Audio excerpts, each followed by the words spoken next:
soalan seterusnya C. Dia menggunakan tangent. Kalau tangent kena hati-hati.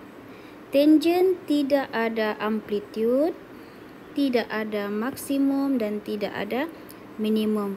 Okey, kerana dia tidak ada, sebab kita tidak dapat tentukan. Tidak ada amplitude. Okey. Jadi tidak ada maksimum dan minimum. Okey, bila tidak ada kita letak dash. Okey. Tidak adalah. Ini kena hafal ciri-ciri untuk fungsi trigonometri. Jadi walaupun dia letak sini ada 2 di hadapan, cikgu ini amplitude. Okey, tidak payah tengok. Tidak payah tengoklah sebab dia tangent. Jangan tengok di hadapan.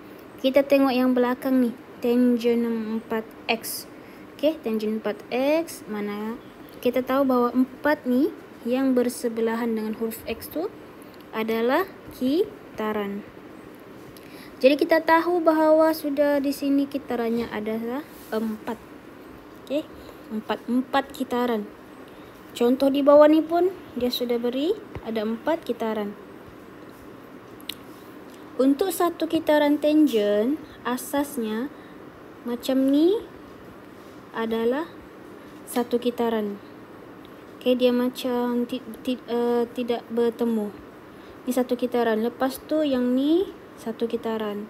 Ni satu kitaran lagi. Oleh kerana 4 kitaran, maknanya kita kena buat sebanyak 4 kali. Macam ni lah. Macam cikgu buat di tepi ni. Okay, jadi kita tengok di manakah tengah-tengahnya. Di sini tengahnya. Okey, di sini ada tengah lagi, pembahagi. Maknanya di situ adalah satu kitaran, 1, 2. Sini satu kitaran. Buat lagi satu kitaran.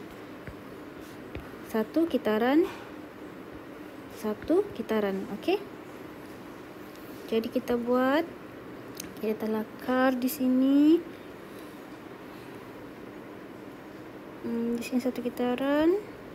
Dia akan naik, tidak akan kena pada garisan ni. Sebab dia akan hanya makin naik sahaja. Dia tidak akan kena naik. Sebab itu amplitudenya kita tidak dapat tentukan. Maksimum, minimum pun kita tidak tahu. Sama juga kalau dia turun saja. Dia tidak akan kena, turun saja. Okey. Jadi macam ni. Okey, ini lengkap satu kitaran. Ada 2 ni saja, 1, 2. Ni kan untuk satu kitaran. Lepas tu untuk satu kitaran lagi kita ulang lagi semula. Ulang, naik. Ini pula dia makin turun. Makin turun. Cukup 2 kitaran. Lepas tu sambung lagi, ini makin naik dan ini makin turun. Satu kitaran. Yang ni makin naik. Okey. Yang ni turun. Terlebih pula. Okey, ni ada salah sikit. Terlebih nampak ni. Terlanggar 180 pula. Okey. Dia ni naik sini.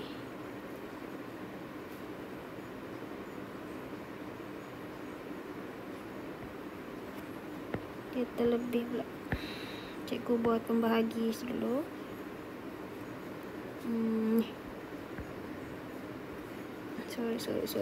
Sorry. Okay, ini satu kitaran. Okay, yang ini satu kitaran. Macam ni. Ikut sini. Tak perasan pula. Ni sini. Okay, ikut situ. So kita akan naik macam tu. Tengok pada kawasannya ni dah nampak ni. Ini satu kitaran. Ini pun sama, satu kitaran. Okey. Sama juga yang ni naik dan lagi satu turun. Dia masih lagi di dalam kawasan ni, satu kitaran. Okey. Dan yang terakhir, sebab ini melakar, jadi jangan risaulah. Macam tu. Okey, itu adalah satu kitaran lah.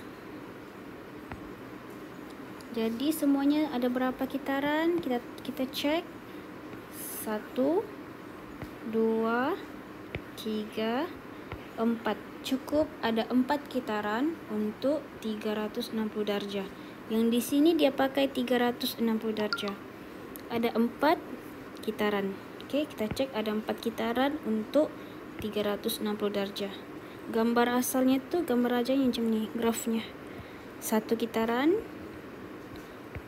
2 kitaran, 3 kitaran, 4 kitaran. Okey, ada 4 kitaran. Ini untuk tangent. Ingat, tidak ada maksimum dan minimum. Sebab dia makin ni macam naik sahaja. Dan yang ni pun dia turun saja, tidak ada berhenti. Sebab itu tidak ada amplitude, maksimum dan minimum untuk tangent. Kalau cos dengan sin ada.